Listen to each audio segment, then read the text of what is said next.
George R. Martin, Juego de Tronos. Canción de Hielo y Fuego. Tomo 1. Catelyn. Catelyn Stark tenía la sensación de que había pasado 1000 años desde el día en que salió de Aguas Dulces, con su hijo recién nacido en brazos, y cruzó el Piedra Caída en un bote para iniciar el viaje al norte, hacia Inverlandia. Y en aquel momento cruzaba de nuevo el Piedra Caída para volver a casa, solo que el niño llevaba armadura y cuota de malla en vez de pañales. Robb iba sentado en el bote con viento gris. Tenía la mano apoyada sobre la cabeza del lobo húngaro, mientras los hombres remaban. Tyrion Greyjoy lo acompañaba. Su tío Brendan lo seguía en un segundo bote, con el Gran Jon y Lord Karstark. Catelyn ocupó un lugar en la popa. Descendieron por la Piedra Caída, dejando que la corriente los arrastrara más allá de la torre de Azud. El chapoteo y el ruido de la gran rueda de aspas del interior era uno de los sonidos de su infancia. Y Catelyn sonrió con tristeza. Arriba en la muralla del castillo, los soldados y los criados gritaban su nombre, y el de Robb, y también Inverlandia. Y en todos los baluartes ondeaba el estandarte de los Tulik, una trucha saltando de plata sobre ondas de agua azul y gluces. Era un espectáculo emocionante. Pero no se levantó el ánimo. Se preguntaba si alguna vez volvería a sentir alegría. Oh, Ned. Más allá de la torre de Azud, descendieron una cueva amplia y cortaron las aguas agitadas. Los hombres tuvieron que esforzarse más. Pronto divisaron el amplio arco de la puerta del agua. Catelyn oyó el crujido de las gruesas cadenas cuando alzaron el gran rastrillo de hierro. Se fue elevando poco a poco, a medida que se acercaba, y vio que la parte baja estaba roja de óxido. El trozo inferior goteó lodo marrón sobre ellos cuando pasaron por debajo, con las púas en los dedos de la cabeza. Catelyn observó los barrotes y se preguntó que hasta qué punto estarían oxidado el rastrillo, si sentiría una embestida, si no debería sustituirlo. En los últimos tiempos siempre pensaba en cosas así. Pasaron por debajo del arco, junto a las murallas. Pasaron del sol a la sombra y luego otra vez al sol. A ambos lados habían botes grandes y pequeños, todos armados a anilladas de hierro incrustada en la piedra.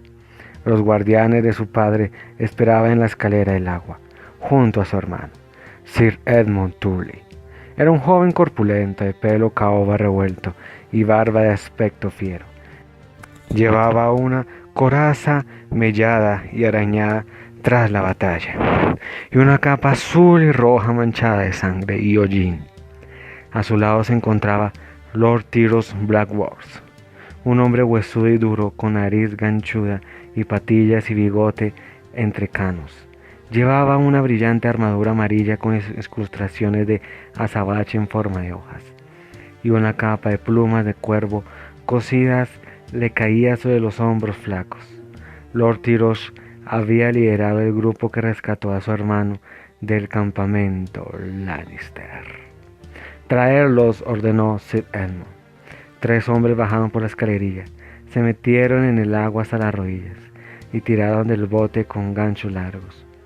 Cuando Viento Gris bajó de un salto, uno de ellos soltó la pertigia, retrocedió de espaldas y cayó sentado al río. Los otros se echaban a reír y el hombre los miró avergonzado.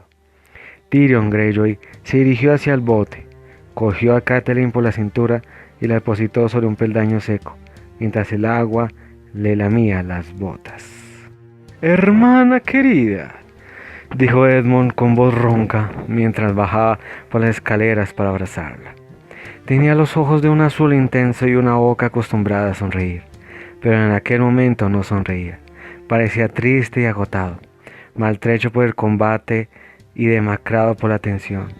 Tenía un vendaje sobre la herida del cuello. Catelyn lo estrechó con fuerza. «Comparto tu dolor, Cat», dijo cuando se separaron. «Cuando supimos lo de Lord Edward, los Lannister lo pagarán. Te lo juro, tendrás la venganza que mereces». «¿Me servirá eso para recuperar a Ned?», replicó ella con brusquedad. La herida era demasiado reciente para que midiera las palabras. No podía permitirse el lujo de hablar de Ned. No lo haría. Tenía que ser fuerte. Lo demás puede esperar. Tengo que ver a nuestro padre. «Te espero en sus habitaciones», dijo Edmund. «Lord Horsh está postrado en cama, mi señora», le explicó al mayordomo de su padre. «¿Desde cuándo era tan viejo y tan canoso? Me ha dado instrucciones de que os llevara ante él lo antes posible». «Yo lo acompañaré». Edmund subió con ella por la escalera del agua y juntos cruzaron el patio inferior donde en cierta ocasión Petyr Baelish y Brandon Stark se habían batido por Catelyn. Los inmensos muros de la fortaleza se alzaban sobre ellos. «¿Está muy mal?», preguntó Catelyn cuando atravesaron una puerta entre dos guardias con yelmos de crestas en forma de peces. Temía la respuesta, y el aspecto sombrío de Edmund era ya una contestación en sí. «Según los maestros, no le queda mucho tiempo entre nosotros. El dolor que sufre es constante y terrible». La invadió una rabia ciega, rabia contra todo el mundo, contra su hermano Hermond, contra su hermana Elisa, contra los Lannister, contra los maestres, contra Ned, contra su padre, contra los dioses monstruosos que le arrebataron a ambos. «Deberías habérmelo dicho», dijo. «Debería haberme enviado un mensaje en cuanto lo supiste». Él lo prohibió. No quería que sus enemigos supieran que estaba agonizando. Eran momentos críticos para el reino. Tenía miedo de que si los Lannister sabían hasta qué punto era frágil su salud. «¿Atacarán?», terminó Catelyn con una palabra atragantada entre los labios. «Ha sido por tu culpa», le susurraba una vocecita interior. «Si no te hubieras empecinado en apresar al enano». Subieron en silencio por las escaleras de caracol. El torreón tenía 3 lados, como la propia Aguas Dulces, y la habitación de Lord Horser era también triangular. El balcón de piedra que sobresalía hacia el este hacía que parecía la proa de una gigantesca nave aresiana. Desde allí el señor del castillo divisaba las murallas y las almenas, y más allá, el punto donde se encontraban los ríos había desplazado el lecho de su padre al balcón. Le gustaba sentarse al sol y contemplar los ríos, explicó Edmund. «Padre, mira quién está aquí. Cat ha venido a verte». Horser Turlik había sido siempre un hombre grande, alto y fuerte en su juventud, más corpulento a medida que envejecía. En aquel momento parecía hundido. El músculo de carne se le habían fundido sobre los huesos. Hasta el rostro parecía demacrado. La última vez que Catelyn lo había visto tenía el pelo y la barba castaños, aunque con bastantes canas. Se le habían puesto blancos como la nieve. Al oír la voz de Edmund, abrió los ojos. «Mi gatita», murmuró con voz débil, marcada por el dolor. «Mi gatita». La buscó con una mano temblorosa, mientras una sonrisa le aleteaba en los labios. «Te esperaba». «Os dejo a solas para que habléis», dijo su hermano después de que besara en la frente al anciano y se retiró. Catelyn se arrodilló y cogió la mano de su padre entre las suyas. Era una mano grande, pero ya descarnada. Los huesos se movían sueltos bajo la piel. Carecía de fuerza. «Tendrías que haberme avisado», dijo. «Un mensajero, un cuervo». «A un mensajero le pueden capturar e interrogar», respondió. «A los cuervos los cazan». Un espasmo de dolor lo sacudió y le apretó con fuerza los dedos. «Tengo cangrejos en el vientre, me pellizcan, día y noche. Tienen tenazas crueles. El maestro Dimar Me da vino de sueño y leche de amapola. Duermo mucho, pero quería estar despierto para verte cuando llegaras. Tenía miedo. Cuando los Lannister cogieron a tu hermano, los campamentos nos rodeaban. Tenía miedo de morir antes de volver a verte. Tenía miedo. Ya estoy aquí, padre, dijo ella. Y también Robb, mi hijo, él también quiere verte. Tu hijo, susurró. Recuerdo que tenía mis ojos. Los tenía y los tiene. Y te hemos traído prisioneros a Jaime Lannister. Aguas Dulces vuelve a ser libre, padre. Lo vi, dijo Lord Horsell con una sonrisa. Anoche cuando empezó todo les dije, quería verlo. Me llevaron al puesto de guardia, fue una maravilla. Las antorchas bajaron como una oleada. Se oían los gritos al otro lado del río. ¡Qué gritos como música! Y cuando destruyeron aquella torre de asedio, dioses. No me había importado morir en aquel momento. Solo quería ver antes a mis hijos. ¿Aquello lo hizo tu chico? ¿Fue cosa de Robb? Sí, respondió Catelyn con fiero orgullo. Fue Robb, con ayuda de Brandon. Tu hermano también ha venido. ¿Él? La voz de su padre era apenas un susurro. El pez negro. ¿Ha vuelto del valle? Sí, y Lisa, una ráfaga brisa, le agitó el fino cabello blanco. Los dioses son generosos. ¿Tu hermana ha venido ella también? No, lo siento. Parecía tan deseoso, tan lleno de esperanza, que le había costado decir la verdad. Ya, una vez de la luz desapareció sus ojos, tenía la esperanza. Me había gustado volver a verla antes de... Está con su hijo en el nido de águilas. Lord Horsell asintió, cansado. Lord Robert, ahora que el pobre Amring ha muerto. Lo sé. ¿Por qué no ha venido contigo? Está asustada, mi señor. En el nido de águilas se siente a salvo. Le besó la frente arrugada. Robb debe de estar esperando. ¿Quieres verlo? ¿Y a Brende? Tu hijo, susurró. Sí, el chico de Cat. Recuerdo que tenía mis ojos cuando nació. Que pase, sí. ¿Y tu hermano? El pez negro, dijo su padre mirando los ríos. ¿Se ha casado? ¿Ya? ¿Tiene esposa? Hasta en su lecho de muerte pensó Catelyn con tristeza. No, padre, no se ha casado, ya lo sabes. Y no se casará jamás. Se lo dije, se lo ordené, le ordené que se casara. Yo era su señor, lo sabe. Tenía derecho a elegir una esposa, una buena esposa, una Renwy, una casa antigua, buena chica y bonita, con pecas.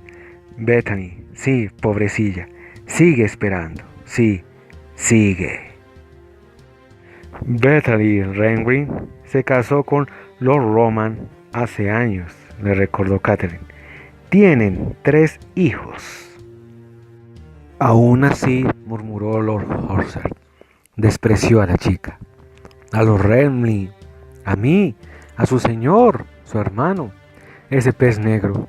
Yo tenía otras ofertas. La hija de Lord Bracken, la de Walder Frey, cualquiera de las 3, le dije.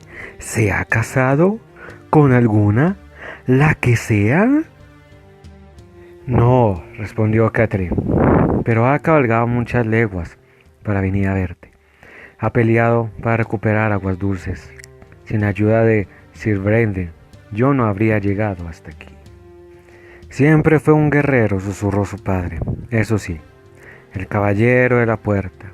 Se recostó y cerró los ojos con un cansancio infinito. Que pase, luego, ahora voy a dormir. Estoy demasiado enfermo para pelear. Que entre más tarde el pez negro. Catelyn le dio un beso en la frente, le acarició el pelo y lo dejó allí, a la sombra de su fortaleza, con sus ríos corriendo a sus pies. Antes de que salieran de la estancia, ya estaba dormido. Volvió al patio inferior. Siberne y Tully seguían las escaleras del agua, con las botas mojadas, hablando con el capitán de la guardia de Aguas Dulces. Enseguida corrió hacia ella. ¿Está? Moribundo, dijo, como temíamos. ¿Me recibirá? El rostro arrugado de su tío mostró claramente el dolor que sentía. Se pasó los dedos por el espeso pelo canoso. Catherine asintió. Dice que está demasiado enfermo para pelear. Y yo soy un soldado demasiado viejo para creérmelo. Beren el pez negro dejó de escapar una risita. Hoster me seguirá echando en cara lo de la hija de Renly, incluso cuando encendamos su pira funeraria. Malditos sean sus huesos. Catherine sonrió. Sabía que era verdad. No veo a Robb. Creo que ha ido a la sala principal con Greyjoy. Tyrion Greyjoy estaba sentado en un banco del salón principal de Aguas Dulces, disfrutando de un cuerno de cerveza y deleitando a los hombres de su padre con el relato de la carnicería que había tenido lugar en el bosque susurrante. Algunos trataron de escapar, pero habíamos cerrado las salidas del valle a los extremos y salimos a caballo de la oscuridad, con las espadas y lanzas. Los Lannister debieron pensar que los atacaban los mismísimos otros, y cuando el lobo de Robb saltó sobre ellos, yo mismo le vi arrancar el brazo a un hombre, y sus caballos se volvieron locos en cuanto lo olieron. Ni sé cuántos hombres rodaron por tierra. Tyrion, lo interrumpió, ¿dónde está mi hijo? Lord Robb, has ido a visitar el bosque de dioses, mi señora. Era lo mismo que había hecho Ned. Era tan hijo de su padre como mío. No debo olvidarlo. Oh dioses, Ned. Robb estaba bajo el entramado de hojas verdes, rodeado de secuoyas altas y olmos viejos, de rodillas ante un árbol corazón. Un esbelto anciano con un rostro más triste que fiero. Tenía la espada larga entre sí, con la punta clavada en la tierra, y las manos enguantadas en torno a la empuñadura. A su alrededor habían otros también de rodillas. Lord Umber, al que llamaban Gran John, Richard Karstark, Mergyr Mormont, Gilbert Grover y varios más. Vio incluso a Tyros Blackworth, con la gran capa negra extendida a su espalda. Estos son los que adoran a los antiguos dioses, se dijo. ¿A qué dioses adoraba ella en aquel momento? No había sabido decirlo. No quería molestarlos mientras rezaban. Los dioses tenían derechos, incluso los dioses tan crueles como para arrebatarle a Ned y también a su padre, de manera que Catherine aguardó. El viento procedente del río soplaba entre las ramas altas y a su derecha se divisaba la torre de Azud, con el lado cubierto de hierba, y los recuerdos la invadieron como una oleada. Entre aquellos árboles su padre le había enseñado a cabalgar, y aquel era el olmo del que Edmund se había caído cuando se rompió el brazo, y bajo el enmarañado que se veía al fondo allí mismo, Lisa y ella habían jugado a los besos con Petri. Hacía años que no pensaba en aquello. Qué jóvenes eran todos. Ella tenía la misma edad que Sansa. Lisa era más joven que Arya y Petri aún más pequeño, pero también el más ansioso. Las chicas se lo intercambiaron, alternando risitas y momentos de seriedad. Lo recordó todo tan claramente que casi le pareció sentir sus dedos sudorosos en los hombros y el sabor a menta de su aliento. En el bosque de dioses crecía mucha menta y a Petli le encantaba mascarla. Era un muchachito atrevido, siempre metido en líos. Ha intentado meterte la lengua en la boca, le confesó Catherine a su hermana más tarde, cuando estuvieron a solas. A mí también, susurró Lisa, tímida, sonrojada. Me ha gustado. Robb se puso en pie muy despacio y envainó la espada. Y Catherine se descubrió preguntando si su hijo había besado a alguna chica en el bosque de dioses. Seguro que sí. Había visto las miradas tiernas que le dirigía a Jane Paul, y también algunas de las criadas, varias de ellas de incluso 18 años. Robb había participado en la batalla y había matado hombres con su espada. Seguro que lo habían besado. Se le llenaron los ojos de lágrimas, se la secó airada. Madre, dijo Robb al verla allí, tenemos que convocar al consejo. Hay que decidir varias cosas. A tu abuelo te gustaría verte, dijo ella. Está muy enfermo, Robb. Si Edmund me lo dijo, lo siento mucho, madre, por Lord Hoster y por ti, pero antes tenemos que reunirnos. Ha llegado noticias del sur. Renly Baratheon ha declarado la corona de su hermano. Renly dijo sorprendida. Yo había pensado que sería Lord Stannis. Igual que todos, mi señora, dijo Galbert Glover. El consejo de guerra se reunió en la sala principal, ante 4 mesas largas, montadas sobre caballetes y dispersas en forma de cuadrado. Lord Hoster estaba demasiado débil para asistir. Dormía en su balcón, soñando con el reflejo del sol sobre los ríos de su juventud. Edmund ocupaba el asiento de honor de los Tully, con Brendan, el pez negro, a su lado, y los vasallos de su padre dispuestos a la derecha e izquierda a lo largo de las mesas laterales.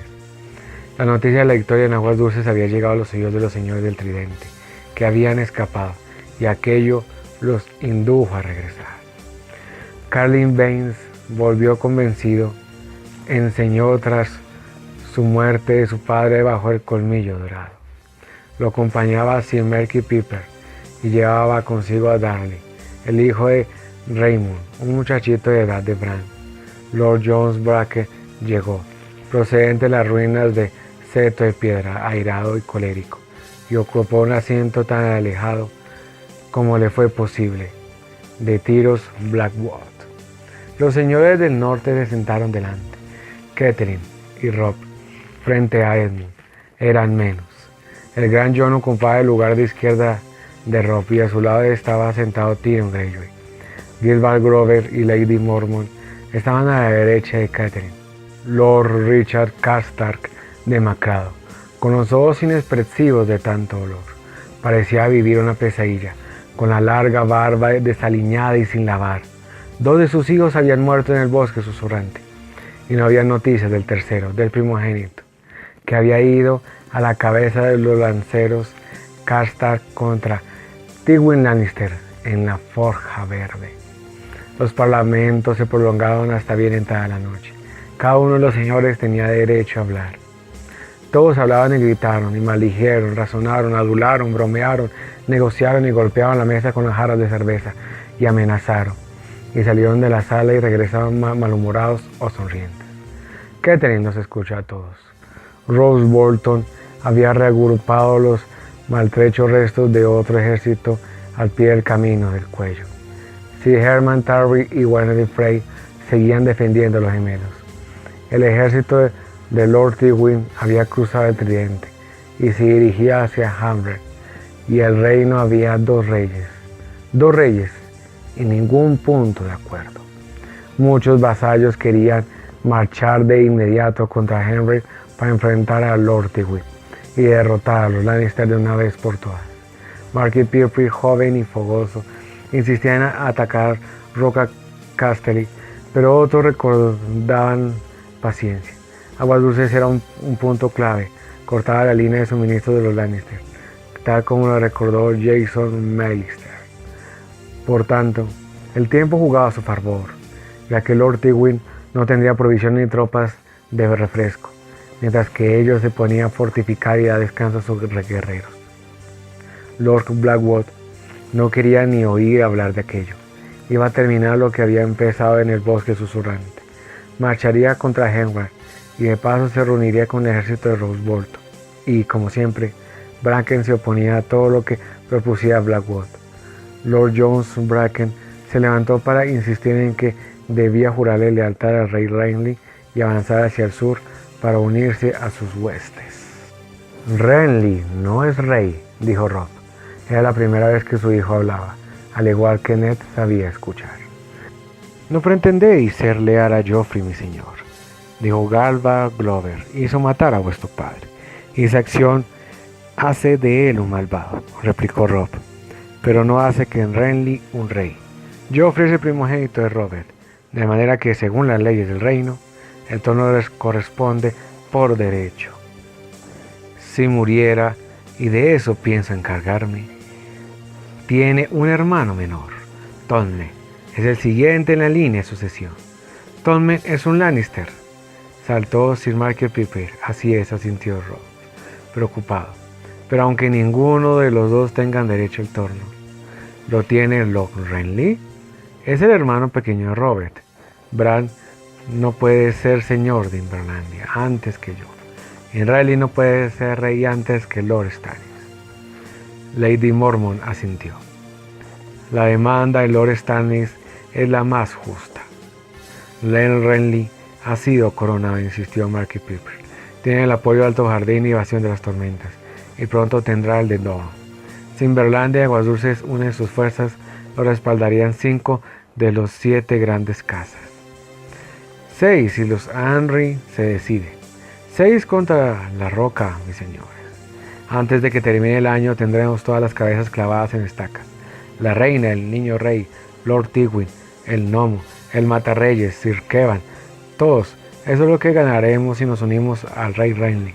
En cambio, ¿qué motivos habría para unirnos a Lord Stannis? ¿Qué tiene él? El derecho, insistió Robb, testarudo. A Catelyn le pareció que en aquel momento la semejanza con su padre era escalofriante. ¿Sugieres que le juremos lealtad a Stannis?, preguntó Edmund. No lo sé, dijo Robb. He rezado a los dioses para que me dijeran qué hacer, pero no me han respondido. Los Lannister mataron a mi padre acusado de traición, y sabemos que era mentira. Pero si Joffrey es el rey por derecho y luchamos contra él, nosotros sí seremos traidores. Mi señor padre optaría por la cautela, dijo el viejo Sir Esteban con una sonrisita taimada de los Frey. Esperemos, dejemos que esos dos reyes jueguen a su juego de tronos. Cuando terminen, podemos optar entre arrodillarnos ante el vencedor o enfrentarnos a él. Renly se está armando, así que sin duda Lord Tywin quería una tregua y quería también recuperar a su hijo. Nobles señores, permitir que vaya a Henran y acuerde buenas condiciones y rescates. El griterío le impidió terminar. ¡Cobarde!, rugió el gran Jon. Si pedimos una tregua pareceremos débiles, declaró Lady Mormont. A los 7 infiernos consumen los rescates. No podemos devolverle al matarreyes, gritó Richard Karstark. ¿Y firmar la paz?, preguntó Catelyn. Todos los señores se miraron, pero ella solo vio los ojos de Robb. Mi señora, asesinaron a mi señor padre y a tu esposo, dijo sombrío. Desenvainó la espada y la depositó en la mesa. Delante de él, el acero brillante destacaba contra la tosca madera. Esta es la última paz que le daré a los Lannister. El gran Jon lanzó un rugido de aprobación, y otros hombres se sumaron a él, gritando, desenvainando las espadas, dando puñetazos contra la mesa. Catelyn aguardó hasta que se hizo el silencio. Mis señores, dijo entonces, Lord Edward era vuestro señor, pero yo compartía su lecho, paría a sus hijos. ¿Creísteis que lo amaba menos que vosotros? Faltó poco para que la voz se le quebrantara de dolor. Pero respiró profundamente y se controló. Robb, si con esa espada pudiera devolvérmelo, no te permitiría que volvieras a enfundar hasta que Ned no estuviera de nuevo a mi lado. Pero ha muerto, y 100 bosques susurrantes pueden hacer que regrese. Ned no volverá, y tampoco Darin Hornwood, ni los valerosos hijos de Lord Karstark, ni tantos hombres buenos que cayeron. ¿Queremos más muertes? Mi señora, sois una mujer, rugió el gran Jon con una voz profunda. Las mujeres no entienden de estas cosas. Sois el sexo débil, dijo Lord Karstark, con las arrugas recientes de dolor dibujante en el rostro. Los hombres necesitamos venganza. Dejadme un momento a solas con Cersei Lannister. Lord Karstark, yo mostraré lo débil que puede ser una mujer, replicó Catelyn. Quizá no entienda las tácticas y estrategias, pero sí entiende la futilidad. Fuimos a la guerra cuando los ejércitos Lannister estaban en las tierras de los ríos y tenían prisioneros a Ned, acusado falsamente de traición. Luchamos para defendernos, pero conseguí la libertad de mi señor. Bien, pues lo primero ya lo tenemos, y lo segundo ya es imposible. Lloraré a Ned hasta el fin de mis días. Pero tengo que pensar en los vivos. Quiero recuperar a mis hijas. La reina las tiene prisioneras. Si he de cambiar vuestro 4 Lannister por sus 2 Stark, lo consideraré un trato ventajoso, y le daré gracias a los dioses. Quiero verte a salvo. Robb, Quiero que gobiernes Inverlandia desde el trono de tu padre. Quiero que vivas una vida larga, que beses a una muchacha, que te cases con una mujer, que seas el padre de un hijo. Quiero que esto termine. Mis señores, quiero irme a casa y llorar allí a mi marido. La sala quedó en silencio tras las palabras de Catelyn. Paz, dijo su tío Brenly. La paz es hermosa, mi señora. ¿Pero en qué condiciones? No sirve de nada convertir las espadas en arados, si mañana hay que volver a forjarlas. ¿Para qué murieron mi Torrent y mi Edward, si ahora regreso a Bastion Car llevándome tan solo sus huesos? Preguntó Richard Castac. Cierto, dijo Lord Bracken. Gregor Clegane arrasó mis campos, masacró a mis aldeanos y convirtió el seto de piedra en una ruina humeante. ¿Y ahora debo doblar la rodilla ante los que lo enviaron? Si todo va a quedar como está, ¿para qué hemos luchado? Para sorpresa y desaliento de Catelyn, Lord Blackwood se mostró de acuerdo. ¿Y si firmamos la paz con el Rey Joffrey, no seremos traidores al rey Renly?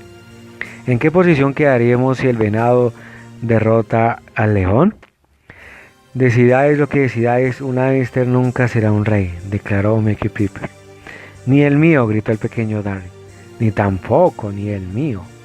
El griterío empezó de nuevo. Catelyn se sentó sin esperanza. Había faltado poco.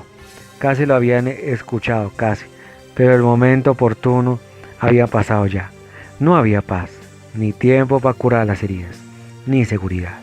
Miró a su hijo, observó cómo escuchaba las discusiones de los señores, con el ceño fruncido, preocupado, pero comprometido con la guerra. Había accedido a casarse con una hija Wallenstein Frey, pero Catelyn veía bien claro que su verdadera novia era la espada que reposaba sobre la mesa. Pensó en sus hijas. Se preguntó si volverá a verlas. Y en aquel momento el gran Jon se puso en pie. ¡Mis señores!, gritó con voz que hizo temblar las vigas. Ved lo que opino de esos dos reyes. Escupió al suelo. Para mí Renly Baratheon no significa nada. Y Stannis menos aún. ¿Por qué van a reinar sobre mí y sobre los míos desde un trono florido en alto jardín Odorn? ¿Quién sabe ellos del muro o del bosque de los lobos o de los primeros hombres? Si hasta adoran a otros dioses, y que los otros se lleven también a los Lannister. Estoy harto de ellos. Se echó la mano a la espalda y desenvainó un inmenso mandolor. ¿Por qué no volvemos a gobernar a nosotros mismos? Le juramos lealtad a los dragones, y los dragones están todos muertos. Señaló a Robb con una espada. Este es el único rey ante en el que pienso doblar la rodilla. Mis señores, rugió, el rey en el norte, y se arrodilló, y puso la espada a los pies de Robb. Con estas condiciones sí firmaré la paz, dijo Lord Castac. Que se queden con su castillo rojo y con su silla de hierro. Sacó la espada de la vaina. El rey en el norte, exclamó arrodillándose junto al gran Jon. El rey de invierno, dijo Manger Mormont, levantándose para poner la masa de púas junto a las espadas. Todos los señores del río se levantaron. Blackwater, Bracken, Marister, casas de Inverlandia nunca habían gobernado. Pero Catelyn vio cómo se levantaban, desenfundaban las armas, doblaban la rodilla y gritaban los antiguos lemas que no se habían oído en el reino desde hacía más de 300 años, desde que Aegon el dragón unificó los 7 reinos. Pero en aquel momento volvían a escucharlas retumbando entre las vigas de la sala de su padre. ¡Rey en el norte! ¡Rey en el norte! ¡El rey en el norte!